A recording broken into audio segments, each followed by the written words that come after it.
ক্যালেন্ডারের পাতা গুনে এসেছিল বিসিবি নির্বাচন, কিন্তু সেটাকে তার নিজের গতিতে চলতে দেয়া হয়নি। নির্বাচনকে করা হয়েছিল প্রভাবিত। তৎকালীন অন্তর্বর্তী সরকারের যুব ও ক্রীড়া উপদেষ্টা আসিফ মাহমুদ সজীব ভুইয়া সেটা কখনো অস্বীকারও করেননি। তার বাইরে ক্রীড়া পরিষদের করা তদন্ত কমিটির রিপোর্টেও উঠে আসে সরকারের হস্তক্ষেপের কথা।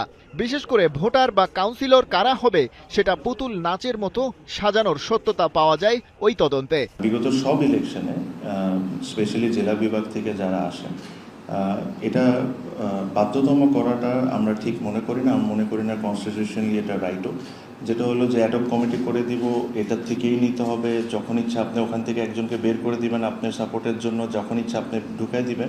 এসব নিয়ে কিন্তু আমরা বিগত অনেক কিছু ইস্যু নিয়ে অনেক কিছু বলেছি। সেই কমিটির সুপারিশ অনুযায়ী বিসিবির জন্য একটি 11 সদস্যের অ্যাডহক কমিটি গঠন করে জাতীয় ক্রীড়া পরিষদ, যাদের মূল দায়িত্ব হবে একটা ফ্রি অ্যান্ড ফেয়ার ইলেকশন আয়োজন করা। তামিম ইকবাল বলছেন যে কাজ তারা করতে এসেছেন সেই নির্বাচনের প্রক্রিয়া শুরু হয়েছে, আইনি পরামর্শ নেওয়া হয়েছে এবং আরও হবে। গঠনতন্ত্র মেনে জাতীয় ক্রীড়া পরিষদের বেঁধে দেওয়ার সময়সীমার কয়েক সপ্তাহ আগেই হবে নির্বাচন। 3 তারিখে একটা বোর্ড মিটিং করে ইলেকশনের প্রসেস স্টার্ট করে দেওয়া। সো যদি ইলেকশনের প্রসেস স্টার্ট হয়ে যায়, নর্মালি 30 থেকে 35 দিনের মধ্যেই ইলেকশন হয়ে যায়। 30 থেকে 45 দিনের মধ্যে ইলেকশন হয়ে যায়। So which is at least 2-3 weeks before আমাদের ডেডলাইন।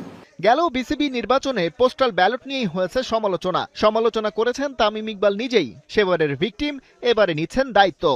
এখন যদি একটা রুমে বসে সবাই একসাথে বসে যদি করেন, that is a questionable thing, ঠিক না? সো পোস্টাল ব্যালটের যে নিয়মে আছে, ই ভোটের যে নিয়ম আছে, ওগুলো ই ভোটের মতো থাকবে, পোস্টাল ব্যালটের মতো থাকবে।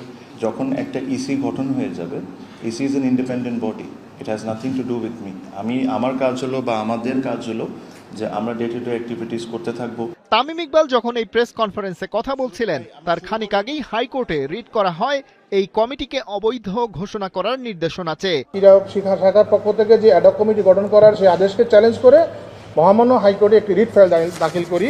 সেখানে আমরা 7 জন আইনজীবী পাবলিক ইন্টেলিজিগেশন ফোরামে সেই রিটটা দায়ের করি।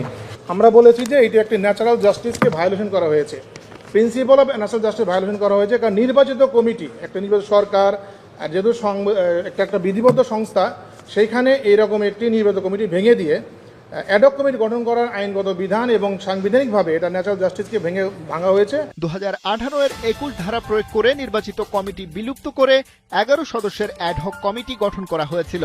সেটার উল্লেখ আছে ওই রিটেই। আইনজীবীরা দাবি করছেন এমন একটি আইনের অস্তিত্ব থাকলেও সেই ধারা অনুযায়ী কোনো নির্বাচিত কমিটিকে ভেঙে দেওয়ার সুযোগ নেই। কিন্তু আলোচিত সেই নির্বাচনে বিনা ভোটেই পাশ করেছিলেন বোর্ড মেম্বারদের একটা বড় অংশ।